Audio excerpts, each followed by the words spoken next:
Ma sœur a crevé les pneus de ma Tesla parce que j'ai refusé de payer ses vacances. Ma mère l'a défendu. Mais j'ai préparé une petite surprise pour elle ce matin. On verra qui rira le dernier. Le parking était encore mouillé par les arroseurs quand je me suis garé le dimanche matin à 7h15, et le seul son était le minuteur qui s'éteignait sur le système d'irrigation près de la clôture. Mon fils Hugo était endormi sur la banquette arrière avec un livre de bibliothèque ouvert sur sa poitrine, la page pliée au coin où il avait perdu sa place quelque part entre l'autoroute et la sortie. Je suis resté là une seconde, les deux mains sur le volant, regardant l'eau éclabousser et glisser sur le capot de ma Tesla. J'avais acheté cette voiture 14 mois plus tôt.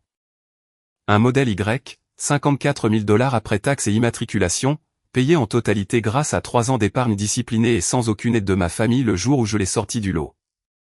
J'ai transféré une seule chose de mon ancienne Honda vers la console centrale, une petite boîte en laiton, assez petite pour tenir dans une paume, avec un couvercle cabossé et une fiche index pliée à l'intérieur. Ma grand-mère, Perle, avait écrit sur cette carte l'été de mes 16 ans, quand j'ai commencé à mettre en sac les courses chez Wexford pour 7,25 $ l'heure, 22 heures par semaine. La carte disait, chaque dollar que tu gagnes est un vote pour qui tu es. Ma première fiche de paie était glissée dans la boîte avec, toujours froissée au milieu depuis le jour où je l'ai pliée. Je mentionne ceci parce que 2 semaines plus tard, ma sœur aînée Céleste allait jeter cette boîte sur l'asphalte à 23h47 tout en lacérant mes 4 pneus avec un cutter. Et ma mère, Lorraine, serait assise sur le siège passager de la voiture de Céleste, la lumière intérieure allumée, regardant toute la scène. Mais ce dimanche matin, je ne savais rien de tout cela. Tout ce que je savais, c'est que les arroseurs s'étaient éteints. Hugo se réveillait et nous avions un dîner de famille chez ma mère dans 6 heures que je redoutais déjà. Je m'appelle Clara Dubois. J'ai 32 ans et je travaille comme auditrice de conformité pour une entreprise de distribution appelée Redline Logistique. Mes journées sont passées à examiner les contrats de fournisseurs, à recouper les autorisations de paiement avec les bons de commande et à documenter les défaillances de contrôle interne. Lorsqu'une facture de fournisseur ne correspond pas au terme du contrat, je le signale. Lorsqu'un paiement passe par un canal qu'il n'aurait pas dû emprunter, je remonte le chemin jusqu'à ce que les chiffres expliquent l'histoire que les personnes impliquées essayaient de cacher. Je suis doué pour ça. Ma famille ne m'a jamais demandé ce que je faisais réellement dans la vie. Céleste, la seule fois où elle en a parlé à Thanksgiving il y a 3 ans, a appelé ça du babysitting de papier. Céleste a 4 ans de plus que moi. Elle a toujours été plus bruyante, plus visible, plus exigeante et plus pardonnée. Quand nous étions petites, Lorraine avait l'habitude de dire, Céleste avait de grandes émotions, et j'avais de petites, comme si le volume déterminait la valeur. Céleste a abandonné un programme d'hygiéniste dentaire à 23 ans, a occupé des postes de vente au détail qui n'ont jamais duré plus de 14 mois, et vivait seule dans un appartement d'une chambre sur Sycamore Street qu'elle ne pouvait pas constamment se permettre. Ses cartes de crédit étaient près de leurs limites. Elle portait tout cela avec la confiance de quelqu'un qui croyait que l'univers lui devait une correction. J'étais divorcé depuis 2 ans. Hugo et moi vivions dans un appartement de 2 chambres au 3e étage d'un immeuble avec de bonnes serrures et une place de parking numérotée. C'était petit, c'était propre, et chaque meuble m'appartenait. La Tesla était sur le parking, entièrement payée, assurée et immatriculée. Chaque dollar suivi dans une feuille de calcul que je mettais à jour les premiers et 15 de chaque mois. Le calme n'est jamais aussi calme qu'il ne le pense. Le dîner de famille a eu lieu ce dimanche, le 1er juin. La cuisine de Lorraine, petite et chaude, avec une fenêtre au-dessus de l'évier entrouverte parce que le four rendait la pièce trop chaude. Céleste était déjà là quand Hugo et moi sommes arrivés, assise au comptoir avec un verre de vin rouge et son téléphone posé face visible à côté de son assiette. Lorraine sortait une casserole du four à 2 mains, les coudes écartés, la vapeur montant entre ses poignets. La table était dressée pour 4. La première heure fut sans incident. Hugo a mangé tranquillement et s'est rendu au salon pour lire. Céleste a parlé d'un collègue qu'elle n'aimait pas, d'un restaurant qu'elle voulait essayer, et de vacances qu'elle prévoyait à Tulum avec une amie de travail. Lorraine hochait la tête à tout ce que Céleste disait, comme elle le faisait toujours, avec une légère inclinaison de la tête et un demi-sourire qui communiquait une approbation inconditionnelle, quel que soit le contenu. Puis, environ 40 minutes après que les assiettes aient été débarrassées, Céleste a posé son verre de vin avec un cliquetis délibéré et s'est tournée vers moi. « J'ai besoin de 20 000 $ pour le voyage à Tulum. Les vols sont déjà réservés. Le complexe est non remboursable et j'ai besoin du reste avant le 15. Elle n'a pas demandé. Elle l'a affirmé comme on affirme un fait sur la météo. J'ai posé mon verre d'eau. Je ne te donnerai pas 20 000 $. Céleste. Lorraine a arrêté d'essuyer le comptoir. L'éponge est restée pressée contre le granit. Tu viens d'acheter une voiture à 54 000 $. Les sourcils de Céleste se sont levés. Tu as l'argent. J'ai économisé pendant 3 ans pour acheter cette voiture. Ce n'est pas la même chose que d'avoir 20 000 $ à donner. Tu fais toujours ça. Sa voix a monté d'une demi-octave comme elle le faisait lorsqu'elle se préparait à l'escalade. Tu t'assois là avec ton petit travail d'audit et ton petit appartement et tu agis comme si aider ta propre sœur était en dessous de toi. Tu as économisé pendant 3 ans pour une voiture, mais tu ne peux pas écrire un seul chèque pour ta propre famille. Lorraine a fait un petit son de l'évier. Céleste, peut-être pas ce soir. Non, maman. Elle a besoin d'entendre ça. Elle achète une Tesla et la gare sur un parking à côté d'une benne à ordures et agit comme si elle avait réussi. Clara, tu es une pousseuse de papier dans une entreprise de transport. Tu n'es pas riche. Tu es juste radine. Ce n'est pas possible, Céleste. Tu veux dire que tu ne veux pas. C'est aussi vrai. La cuisine est devenue silencieuse. Lorraine tenait l'éponge à 2 mains maintenant, la serrant lentement. Céleste a regardé Lorraine, puis est revenue vers moi. Sa mâchoire s'est serrée. Elle s'est penchée en avant, les 2 avant-bras à plat sur le comptoir, et quand elle a parlé, sa voix était assez forte pour porter à travers la porte ouverte du salon où Hugo lisait. Tu conduis une voiture à 50 000 $ jusqu'à un appartement de 2 chambres, et tu me dis que tu ne peux pas aider. La petite boîte en fer blanc de perles est le seul héritage que tu donneras jamais à Hugo. Un garçon aussi silencieux ne reçoit pas ça de nulle part, Clara. Il le reçoit d'une mère qui n'a rien à dire. Par la porte, j'ai vu la tête d'Hugo se tourner. Il m'a regardé un long moment. Son livre était toujours ouvert sur ses genoux. Il n'a rien dit. Puis il s'est retourné vers la page, mais ses yeux ne bougeaient pas. Il écoutait. Je me suis levé, j'ai pris mon sac, j'ai marché jusqu'au salon et j'ai posé ma main sur l'épaule d'Hugo. Mets tes chaussures. Lorraine m'a suivi jusqu'au porche. Elle a posé sa main sur mon bras et a dit, tu sais, elle déteste qu'on lui dise non. Aide-la juste. Tu sais comment elle est. J'ai retiré mon bras doucement et j'ai emmené Hugo à la voiture. Lorraine ne nous a pas suivis. Elle est restée sur le porche, une main sur la rampe, me regardant attacher Hugo sur la banquette arrière. Céleste est apparue derrière elle dans l'embrasure de la porte et a crié, dis-lui de revenir à l'intérieur. Maman, elle est dramatique. Lorraine n'a rien dit. Elle est rentrée et a fermé la porte. Le trajet de retour s'est déroulé en silence pendant 3 pâtés de maison. Puis Hugo a demandé si tante Céleste était fâchée contre lui. Je lui ai dit non, que ça n'avait rien à voir avec lui, que certains adultes avaient du mal à entendre le mot non.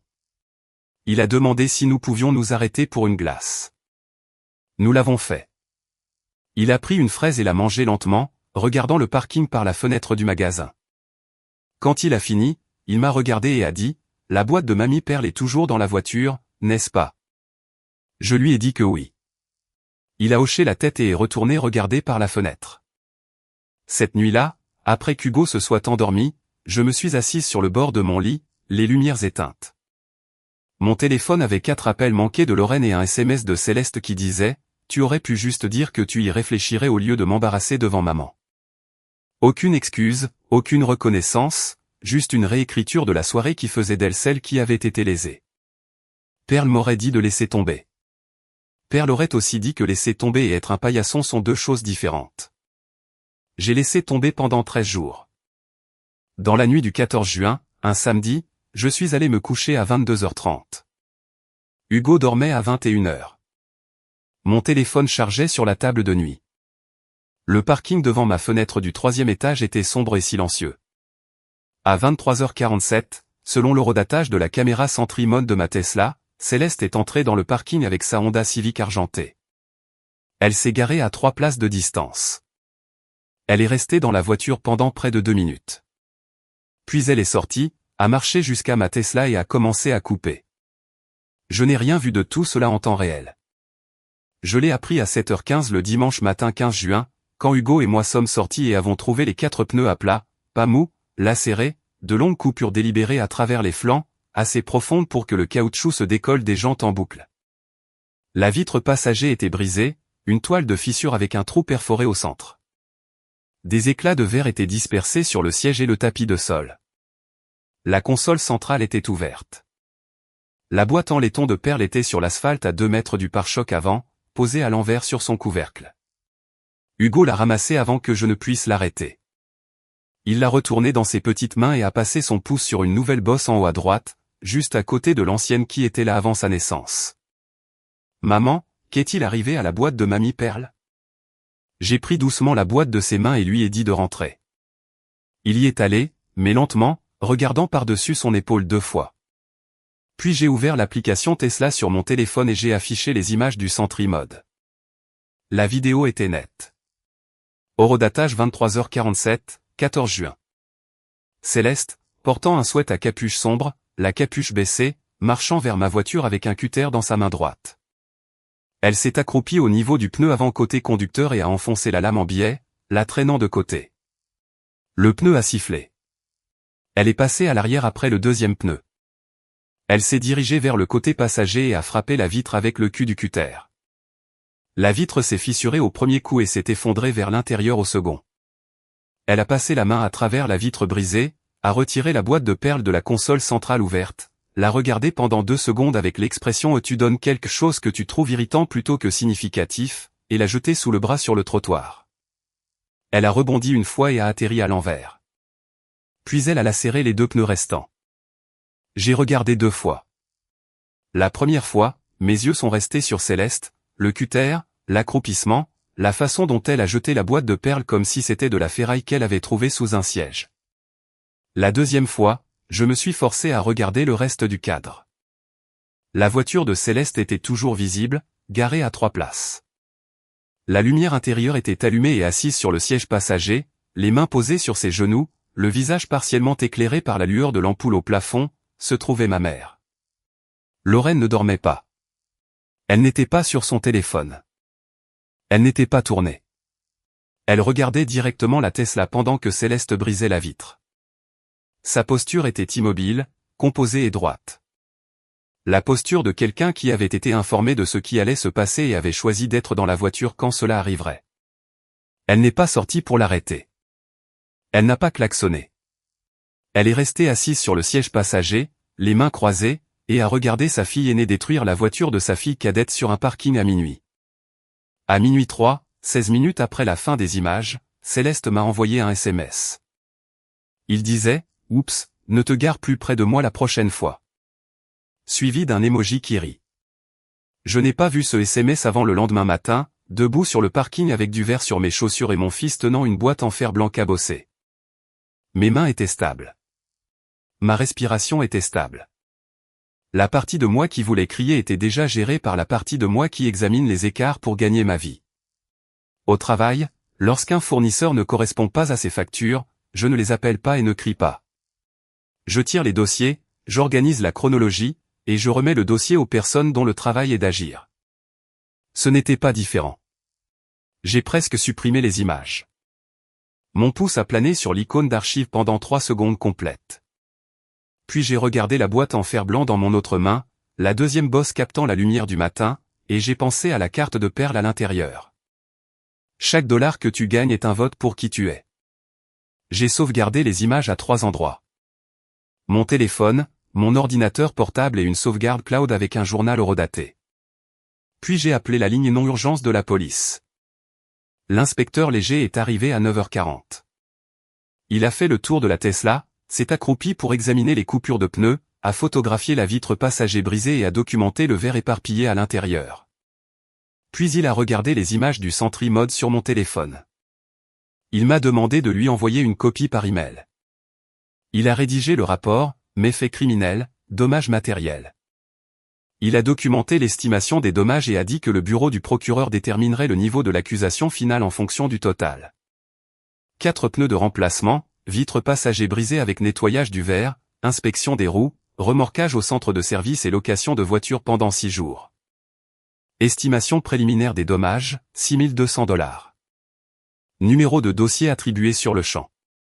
L'inspecteur Léger m'a regardé. Connaissez-vous la femme avec le cutter? Ma sœur, Céleste Dubois. Elle habite sur Sycamore, appartement 204.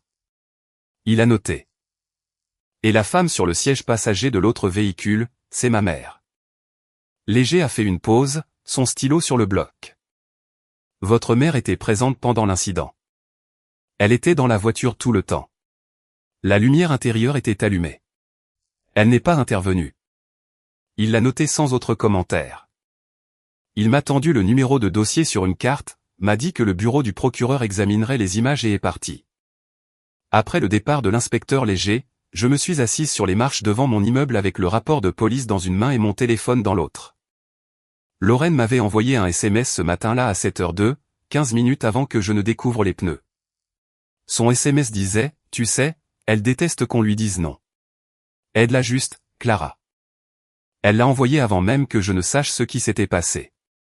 Elle savait. Elle était là. Et son premier instinct le lendemain matin n'a pas été de me prévenir ou de s'excuser, mais de me dire encore une fois de donner à Céleste ce qu'elle voulait. J'ai presque appelé Lorraine pour arranger les choses. Mon pouce était sur son nom dans mes contacts. Puis Hugo est sorti et s'est assis à côté de moi sur les marches. Il tenait à nouveau la boîte en fer blanc de perles à deux mains, la tournant soigneusement, étudiant la bosse. Maman, pourquoi quelqu'un a-t-il coupé les pneus de la voiture? J'ai remis mon téléphone dans ma poche et lui ai dit que nous prendrions le bus pendant quelques jours. Le lundi matin 16 juin, j'ai appelé Adèle Frost. Adèle est une avocate spécialisée en litige civil dont le cabinet avait géré un différend avec un fournisseur pour Redline Logistique 2 ans plus tôt. Je me suis assise dans ma voiture pendant ma pause déjeuner, les vitres levées, et j'ai tout expliqué. Je lui ai envoyé par email les images du mode Sentinelle, le rapport de police et l'estimation des réparations. Elle m'a rappelé 40 minutes plus tard. Le rapport de police est documenté, et les images ont été transmises pour examen par le procureur. Je peux séparément engager une action civile en dommages matériels. Pneus, vitres brisées, remorquage, location. Les images vous donnent des preuves solides, mais cela doit encore suivre le processus normal. Je peux déposer la plainte d'ici la fin de la semaine. Je lui ai dit de le faire. Mais entre l'appel du lundi et le dépôt du vendredi, j'ai fait autre chose. J'ai fait ce que ma formation chez Redline avait rendu une seconde nature. J'ai suivi l'argent. Au cours des 3 dernières années, Lorraine m'avait appelé chaque janvier et m'avait demandé de couvrir ses impôts fonciers annuels. Elle disait que ses revenus de retraite couvraient à peine son hypothèque, ses services publics et ses ordonnances. Les impôts s'élevaient à 4200 $ par an. Je les payais par chèque au bureau de l'évaluateur du comté.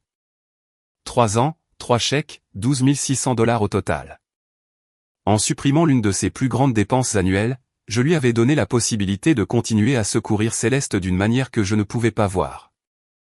Je ne l'ai jamais remis en question. C'était ma mère. Elle disait qu'elle avait besoin d'aide. J'aidais. L'auditrice de conformité en moi avait toujours tracé une ligne dure entre mon cerveau de travail et mon cerveau de famille. Le cerveau de famille faisait confiance. Le cerveau de travail vérifiait. Après les images du mode Sentinelle, le cerveau de famille est devenu silencieux et le cerveau de travail a ouvert le dossier. J'ai tiré mes propres relevés bancaires. 3 chèques annulés de 4200 $ chacun avec le bureau de l'évaluateur du comté comme bénéficiaire. Tous encaissés. Puis j'ai pensé aux 20 000 $ que Céleste avait exigés, au paiement de voitures qu'elle avait en retard, et à l'appartement qu'elle ne pouvait pas constamment se permettre. Les chiffres ne correspondaient pas à l'histoire de Lorraine. J'ai appelé ma tante Viviane. Viviane Olivier est l'autre fille de Perle, la sœur aînée de Lorraine de 3 ans. Elle a 57 ans, est à la retraite de l'enseignement, et vit à 40 minutes au nord dans une maison avec un jardin arrière rempli de zinnias que Perle avait planté il y a 20 ans. Viviane est le genre de personne qui écoute plus qu'elle ne parle et se souvient plus qu'elle ne dit. Elle est aussi la seule personne de ma famille qui m'ait jamais fait sentir que je n'avais pas à gagner le droit d'être dans la pièce. Quand mon mariage s'est effondré il y a 2 ans, Viviane a conduit 3 heures aller-retour pendant 2 semaines d'affilée pour aller chercher Hugo à l'école afin que je puisse faire des heures supplémentaires sans perdre mon calendrier de garde. Elle était dans ma cuisine à 6 heures du matin pour préparer son déjeuner. Et un matin, elle s'est tournée vers moi avec un thermos à la main et a dit, « Je serai là tous les matins jusqu'à ce que tu n'aies plus besoin de moi. Et puis je viendrai quand même les vendredis. » Elle est venue les vendredis pendant 4 mois. J'ai appelé Viviane le mardi soir 17 juin. « Tati Vive, j'ai besoin de te demander quelque chose à propos des finances de maman. » Une pause. Puis, demande. « Sais-tu quelque chose à propos d'un prêt personnel que maman a contracté il y a environ 6 mois? » La pause s'est étirée. « Comment as-tu découvert ça? » Je n'ai rien découvert. Je demande parce que les chiffres ne correspondent pas. Viviane m'a tout raconté. 6 mois plus tôt, Lorraine avait demandé à Viviane de co-signer un prêt personnel de 15 000 $ auprès de leur caisse de crédit. Lorraine avait dit que c'était pour des réparations à la maison, un nouveau toit, une plomberie mise à jour, des choses dont la maison avait besoin. Viviane a co-signé. Les paiements mensuels étaient de 340 $. 3 semaines avant mon appel, la caisse de crédit avait contacté Viviane parce que Lorraine avait manqué son 3e paiement consécutif. En tant que co-signataire, Viviane était désormais potentiellement responsable du solde restant total. Viviane avait confronté Lorraine, et Lorraine avait admis que l'argent n'était jamais destiné aux réparations de la maison. Elle avait donné les 15 000 $ à Céleste sur une période de 4 mois. 3 mois de loyers impayés, un paiement de voiture en retard de 60 jours. 2 cartes de crédit au maximum qui approchaient des recouvrements. Les 15 000 $ entiers. Je lui ai demandé chaque centime, et Céleste n'a pas remboursé $1. Je me suis assise à ma table de cuisine, le téléphone collé à l'oreille. Entre les impôts que j'avais couverts et l'exposition auprès de Viviane, notre famille avait absorbé 27 600 $ de soutien tandis que Céleste en exigeait 20 000 $ supplémentaires. Mais Viviane n'avait pas fini. « Clara, il y a autre chose que tu dois savoir, et j'aurais dû te le dire il y a des mois, mais je n'avais pas de preuves jusqu'à maintenant, et je ne voulais pas causer de douleur sans en être sûr. » Elle m'a dit qu'il y a 8 mois, Céleste avait commencé à raconter une histoire à la famille élargie. Selon Céleste, Perle avait mis de côté 30 000 $ sur un compte d'épargne destiné à la famille. Et après la mort de Perle, Clara avait discrètement transféré la totalité du montant sur son propre compte personnel avant que quiconque ne puisse objecter. Céleste a raconté cette histoire à oncle Rémi lors d'un barbecue. Elle l'a raconté à sa cousine Juliette autour d'un café. Elle l'a raconté à son cousin Olivier dans un échange de SMS. Elle l'a raconté avec suffisamment de détails et d'émotion pour qu'il la croie. « C'est pourquoi ils ont arrêté de t'appeler », a dit Viviane doucement. « Rémi ne t'a pas invité au 4 juillet. Juliette a arrêté de répondre à tes SMS. Olivier t'a supprimé des réseaux sociaux. Il pense que tu as volé Perle. » Ma poitrine s'est serrée. Pendant 8 mois, j'avais remarqué le silence. Je pensais que c'était le divorce. Je pensais que les gens s'éloignaient. Je pensais que j'étais trop sensible. Ce n'était pas un éloignement. C'était Céleste qui construisait un mur autour de moi avec un mensonge qu'elle avait inventé de toutes pièces. La succession de Perle était simple. J'avais les registres de décaissement dans mon classeur parce que j'étais nommé bénéficiaire. Perle a laissé 24 200 $ d'économie totale. 14 200 $ sont allés aux frais funéraires et aux factures médicales en suspens à l'hospice. 8 000 $ sont allés à Céleste. 2 000 $ sont allés à moi avec la boîte en laiton que Perle avait spécifiquement nommée dans une note manuscrite attachée à son testament. Il n'y avait pas de compte de 30 000 $. Il n'y en a jamais eu. Céleste a reçu 4 fois ce que j'ai reçu. Et puis elle a dit à la famille que j'étais la voleuse. Mais je vous promets que la partie qui m'a le plus fait mal n'était pas les pneus. Ce n'était même pas l'argent. C'était de m'asseoir à ma table de cuisine en regardant un document notarié qui prouvait que ma sœur avait inventé un crime et me l'avait attribué pendant 8 mois. Pendant que je me demandais ce que j'avais fait de mal, j'ai presque laissé le mensonge persister. 8 mois de silence de la part de mes propres cousins. 8 mois à me demander ce que j'avais fait de mal. Et une partie de moi voulait juste l'absorber et passer à autre chose comme j'avais absorbé tout le reste. Puis j'ai ouvert la page de décaissement de la succession sur mon ordinateur portable. Les chiffres étaient notariés et définitifs. 8 000 $ à Céleste Dubois, 2 000 $ à Clara Dubois plus la boîte en fer blanc, 14 200 $ à l'entreprise de pompes funèbres et aux prestataires médicaux. Total 24 200 $. Il n'y avait aucune ambiguïté. Il n'y avait pas de 30 000 $ manquants. Les pneus étaient l'allumette. Le feu était déjà allumé. Le mercredi 18 juin, je me suis assise à ma table de cuisine après qu'Hugo se soit couché et j'ai construit le dossier comme je construis un dossier d'audit chez Redline. Horodaté, recoupé. Chaque allégation étayée par un document que je pouvais remettre à quelqu'un en disant « Lisez ceci ». Le dossier de preuve avait 5 sections. Section 1, image du mode Sentinelle. 4 captures d'écran imprimées en couleur sur papier glacé. Horodatage visible dans le coin de chaque image. Le visage de Céleste clairement visible sur les 2e et 3e plans. Le visage de Lorraine partiellement éclairé par la lumière intérieure, reconnaissable sur les 4 plans. Section 2, rapport de police, numéro de dossier, nom de l'agent intervenant, estimation des dommages de $6 200.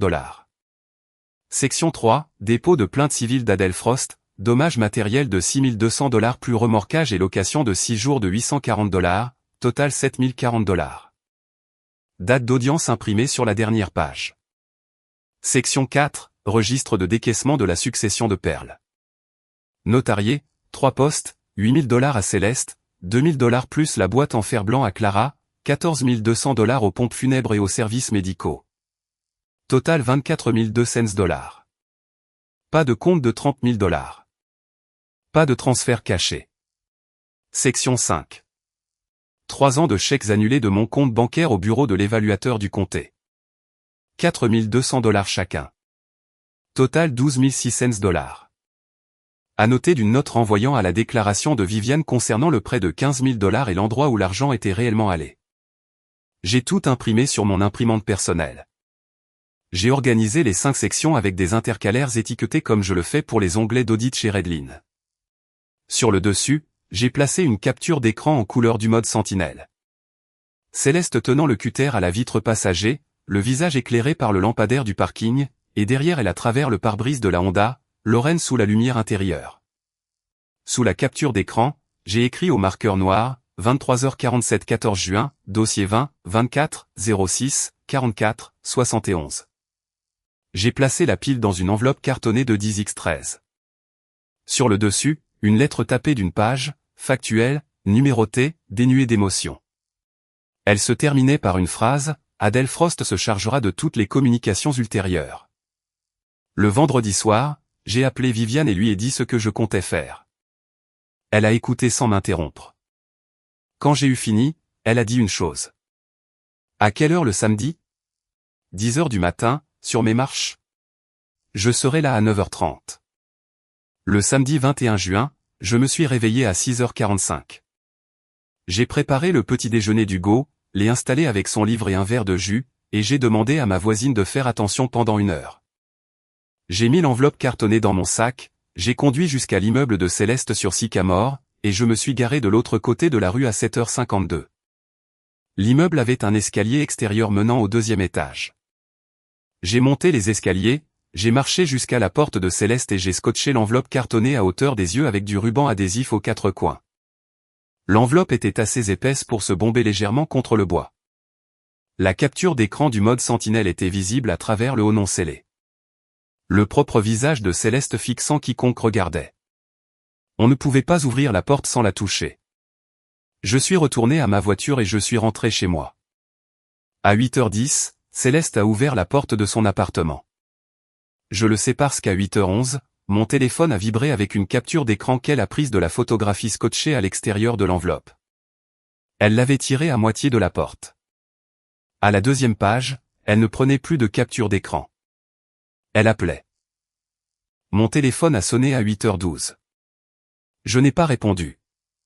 Elle a rappelé à 8h14. À 8h16, à 8h19, à 8h23. À 8h25, j'ai envoyé un SMS, lis tout ce qu'il y a dans l'enveloppe, puis nous pourrons parler. Samedi 28, sur mes marches, 10h. Elle n'a pas répondu. La semaine qui a suivi a été la plus silencieuse de ma vie. Pas d'appel de Céleste, pas d'appel de Lorraine, pas de SMS, pas de messages vocaux, pas de mails. Le silence n'était pas le genre confortable. C'était le genre qui arrive au travail quand un fournisseur réalise que l'auditeur a déjà tiré les dossiers et qu'il n'y a plus rien à expliquer.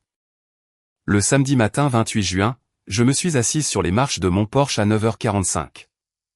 Viviane était arrivée à 9h30, portant 2 tasses de café en carton de la station-service sur la route 11. Elle m'en a tendu une, s'est assise à côté de moi et n'a rien dit. Nous avons bu notre café et regardé le parking. À 10h07, la Honda argentée de Céleste est entrée sur le parking. Lorraine était sur le siège passager. Elles se sont garées près de l'entrée et ont marché ensemble vers le bâtiment. Céleste tenait l'enveloppe cartonnée dans sa main gauche, pliée et froissée, le ruban adhésif toujours accroché à un coin. Quand elle a vu Viviane assise à côté de moi sur les marches, elle a arrêté de marcher. Qu'est-ce qu'elle fait ici? Viviane a co-signé le prêt. Elle a le droit de participer à cette conversation. Céleste a regardé Lorraine. Lorraine a regardé le béton. Elles se sont rapprochées. Céleste s'est arrêtée au bas des marches. Lorraine est restée 2 pas derrière elle, les bras croisés serrés. Céleste a tenu l'enveloppe d'une main comme si elle voulait la rendre. Ces images pourraient être n'importe qui avec un sweat à capuche. Tu ne peux pas prouver que c'était moi. Ton visage est visible pendant 11 secondes entre le 2e et le 3e pneu. L'inspecteur Léger a confirmé l'identification sur place. Bien. Je paierai les pneus. Chaque centime. Retire le rapport et le procès et c'est fini. Le rapport est au bureau du procureur. Je ne peux pas le retirer. La mâchoire de Céleste s'est serrée. Son poids a basculé d'un pied à l'autre. Alors, que veux-tu? De l'argent? Des excuses?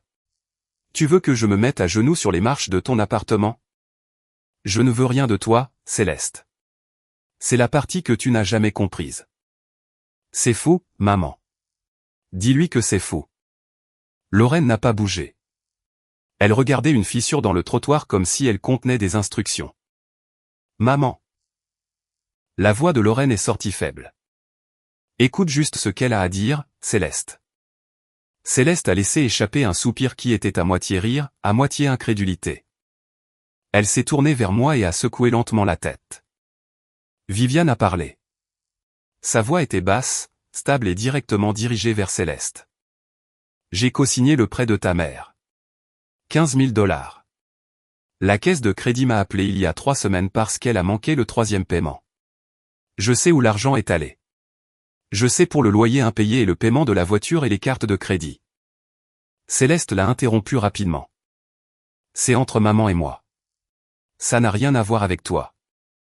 Ça a tout à voir avec moi. Mon nom est sur le prêt. Et je sais aussi que tu as passé les 8 derniers mois à dire à Rémi, Juliette et Olivier que Clara a volé 30 000 $ des économies de Perle. J'ai les registres de décaissement de la succession. Céleste, Perle a laissé 24 200 $ au total. Tu as reçu 8 000 $. Clara a reçu 2 000 $. Le reste est allé à la maison funéraire et à l'hospice. Il n'y avait pas de 30 000 $. Il n'y en a jamais eu. Tu l'as inventé. Et 3 personnes de cette famille ont cessé de parler à ta sœur à cause d'un mensonge que tu as raconté lors d'un barbecue. Les mains de Lorraine sont allées sur ses cuisses et se sont pressées à plat contre son pantalon, les doigts écartés. Elle n'a pas levé les yeux. Elle n'a pas dit un mot. Céleste a reculé d'un pas. Cet argent était censé être plus. Perle a promis plus. Elle me l'a dit elle-même. La voix de Viviane n'a pas changé. Le testament de Perle est notarié. Le décaissement est déposé au tribunal. Il n'y a pas de promis plus. Il n'y a que ce qu'elle a laissé et ce que tu as pris. Je me suis levé des marches. Tu as détruit ma voiture le 14 juin à 23h47. 4 pneus crevés devant la caméra, le visage visible avec un cutter. Tu as cassé ma vitre passager et jeté la boîte en fer blanc de Perle par terre. Puis tu m'as envoyé un SMS oups avec un emoji qui rit. Tu as dit à 3 membres de notre famille que j'avais volé 30 000 $ d'une succession qui totalisait 24 200 $. C'est de la diffamation. Tu as pris 15 000 $ d'un prêt que notre mère ne peut pas se permettre de rembourser. Un prêt dont ma tante est maintenant responsable. Tu m'as laissé payer 12 600 $ en impôts fonciers sur 3 ans pendant que maman transférait de l'argent vers tes cartes de crédit. Et tu es entré dans la cuisine de maman et tu m'as demandé 20 000 $ de plus en qualifiant mon fils de silencieux comme si c'était quelque chose de cassé. Lorraine a finalement parlé, sa voix faible et brisée. Clara, je ne savais pas qu'elle allait casser quelque chose. Je pensais qu'elle allait juste te parler. Tu étais dans la voiture à minuit, maman. Tu l'as regardé crever 4 pneus et briser une vitre et jeter la boîte de perles par terre, et tu n'as pas dit un mot. J'ai regardé Lorraine directement. Tu étais assise dans cette voiture à 23h47 et tu l'as regardé faire. Tu m'as envoyé un SMS le lendemain matin et tu m'as dit de l'aider. Tu as emprunté 15 000 $ sous le nom de Viviane et tu as donné chaque dollar à Céleste. Tu m'as dit que tu avais besoin d'aide pour tes impôts pendant que tes paiements de prêt allaient à ses cartes de crédit. Les chèques d'impôts fonciers s'arrêtent aujourd'hui. Les appels téléphoniques concernant l'argent s'arrêtent aujourd'hui. N'appelle plus ce numéro pour une aide financière.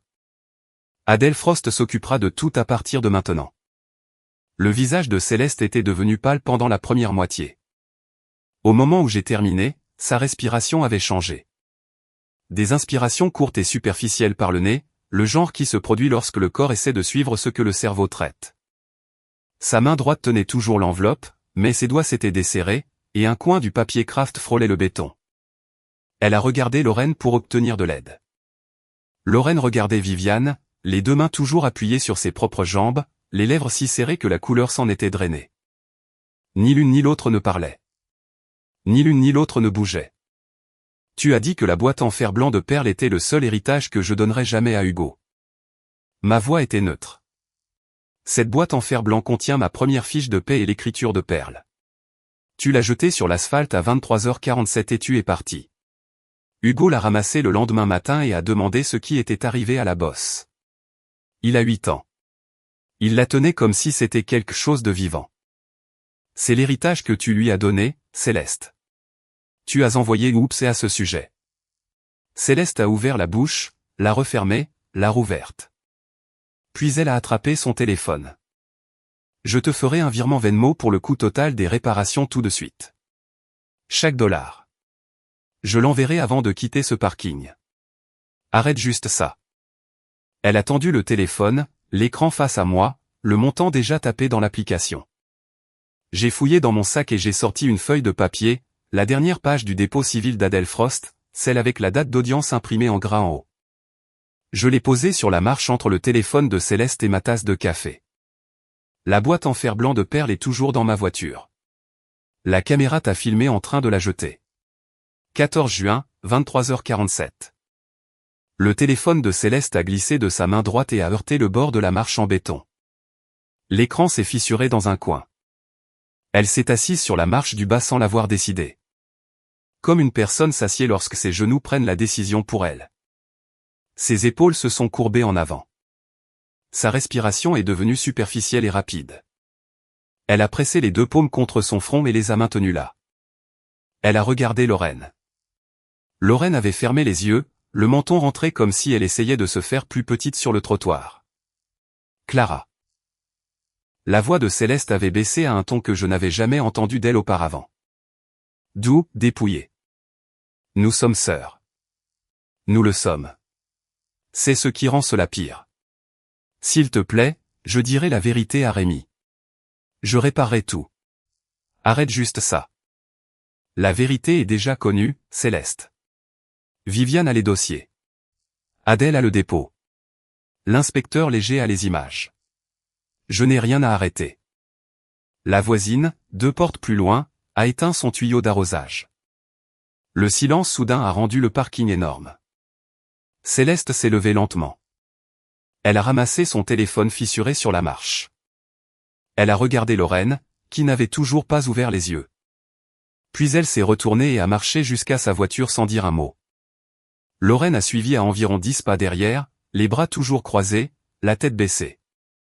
Elles sont montées. La voiture a démarré. Elles ont quitté le parking et l'emplacement où la Honda avait été est resté vide et les restait. Viviane a ramassé les 2 tasses de café et m'a regardé. Père Laurette était fier de toi aujourd'hui. J'ai hoché la tête.